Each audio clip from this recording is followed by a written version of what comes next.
Bonjour à tous. Aussi haut et clair qu'il soit pour nous que Jésus-Christ est le vainqueur suprême en tout, il doit également être clair pour nous que tant que nous lui donnons notre vie et demeurons en lui, il occupera une place légitime dans nos cœurs, fera de notre corps son temple et nous rendra vainqueurs en tout. Maintenant, si vous réalisez que même après avoir reçu Jésus-Christ comme votre Seigneur et Sauveur, vous êtes dominé par d'autres forces, vous devez reconnaître qu'il y a un problème de votre côté et que vous devez combattre pour récupérer dans votre vie l'autorité du vainqueur à qui vous avez confié votre vie. Comme nous l'avons vu précédemment, la Bible nous informe que des personnes comploteront toujours contre nous. Et pour comprendre les différents types de complots ainsi que leurs caractéristiques, nous avons vu le cas de Néhémie qui nous a aussi appris comment triompher des complots menaçants et malveillants. Aujourd'hui, nous allons en apprendre davantage sur comment déjouer les complots formés par des personnes qui prétendent être des leaders spirituels. Cela dit, allons-y. Si vous vous rappelez, dans la vidéo précédente, nous avons vu que Sanballat, Tobija et Geshem l'Arabe ont échoué dans leur tentative de tromper et de nuire à Néhémie. Cependant, après leur défaite, ils ont mis en place une autre méthode pour nuire à Néhémie. Maintenant, pour voir quelle était cette nouvelle méthode, allons à la Bible, dans le livre de Néhémie, le chapitre 6 du 10e au 14e verset, qui se lit comme suit.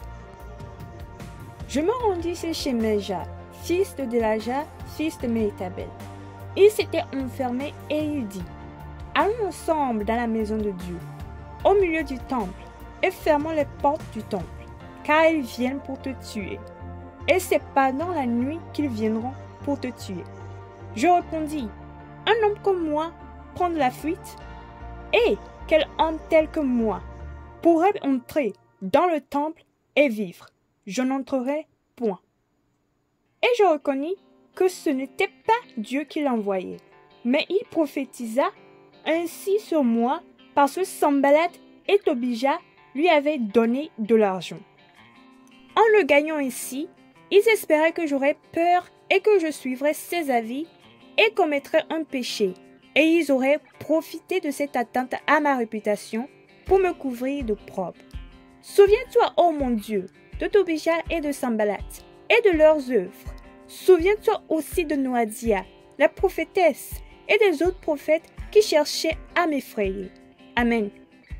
Premièrement, si vous prêtez attention ici, vous identifierez que la troisième méthode utilisée par Sanballat et Tobija pour nuire à Néhémie était de payer un prophète nommé Shemaja pour qu'il prophétise faussement que pour se cacher de ses ennemis, Néhémie devrait se rendre dans le temple et fermer les portes. Maintenant, comprenez que les raisons pour lesquelles ils ont opté pour cette méthode sont que, premièrement, ils savent que Néhémie ne désobéirait pas à un homme de Dieu, et deuxièmement, ils savent que Néhémie, n'étant pas prêtre, sera maudit et détruit s'il osait entrer au milieu du temple. Cependant, comme l'indique la Bible, Néhémie reconnut alors que la prophétie était un mensonge et décida de ne pas obéir à Shemaja, démontrant ainsi que même ce complot a échoué. Maintenant, la raison pour laquelle Néhémie a été capable de discerner et de s'opposer aux mensonges et aux intimidations de Shemaja, Sanballat et Tobija est qu'il connaît la parole de Dieu et qu'il a l'Esprit de Dieu en lui. Suite à cet événement, nous voyons au verset 14 que dans sa prière à Dieu, Néhémie mentionne qu'une autre prophétesse nommée Noadia a également tenté de l'intimider, montrant en fait qu'il existe tout un groupe de prophètes qui ont été payés pour comploter contre lui.